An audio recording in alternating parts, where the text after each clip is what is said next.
The best poems come from saying something true in your own words. That's why Brighton Park Poets are offering workshops to help you get past that writer's block and tell your own story. Paige Savarese joins us with more. Welcome to the show, Paige. Hi, thank you for having me. Okay, so you do a lot of things. You wear many hats. Will you tell us a little bit about what all you do and then why you decided, okay, I want to get back to writing?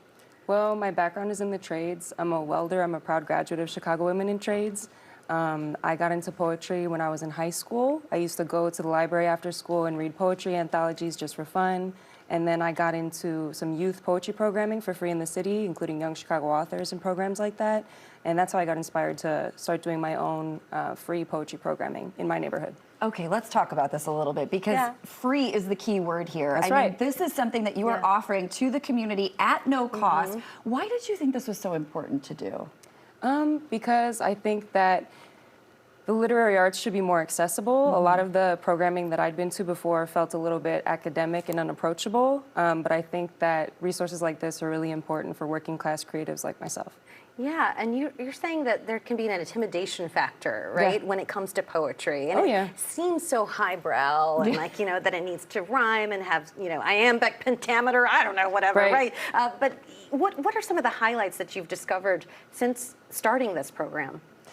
I think that a lot of people come to the workshops feeling like they have to say things a specific way because they've read poetry in school and they think that it needs to sound like what they've read before. And a big highlight for me in the workshop so far has been seeing somebody read something in one of the workshops at the end when they're sharing what they wrote, and then another person in the room becoming inspired by that and saying, I didn't know that I could express myself that way, or I didn't know you could write like that. And seeing it be accepted in the group has been really encouraging for participants. And another part of the beauty of what you do is that it's also bilingual. So you're offering it to more than one specific community. Talk about how you do that and include two separate languages in this experience.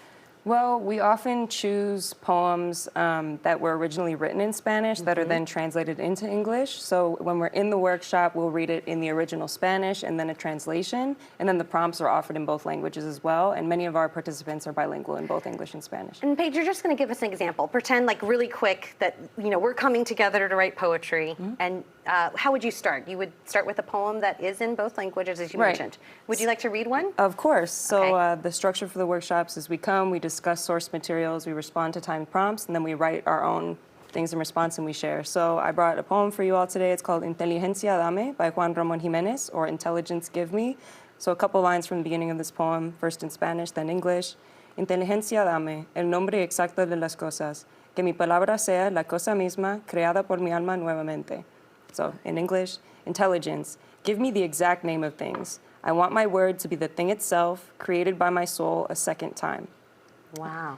So then that's kind of where the prompt comes from? Exactly. So we'll pick a source poem, or it could be a short film or an artwork, and then we'll have prompts that are either direct quotes from those sources or inspired by the themes in that. So we chose a prompt for you all to write, pulled from this poem, which was, I want my word to be ... You were given 2 minutes to respond, so I'd be curious to hear if you're feeling brave to share. And you say when people share, it's the first draft, obviously. Yes, always. So then you take this and you can make it something else. Or it's perfect.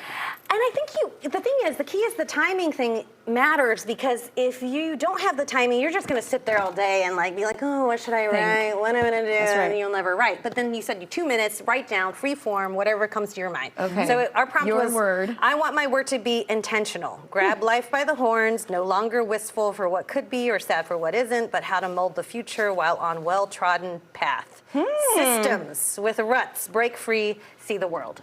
So you've done this before. Well, She had a minor in poetry. I just free-formed it. Would you like to hear what a normal person wrote? I would like my word to be health. Physical health, mental health, spiritual health. When you have your health, you have the world. A world free of the burden of wondering if you can and if you feel like you can do it. You can do it. Just be you. Just be you. Sarah, that's beautiful. That is beautiful. Thank you. Wow. Both of us have similar themes, though. Kind of, yeah.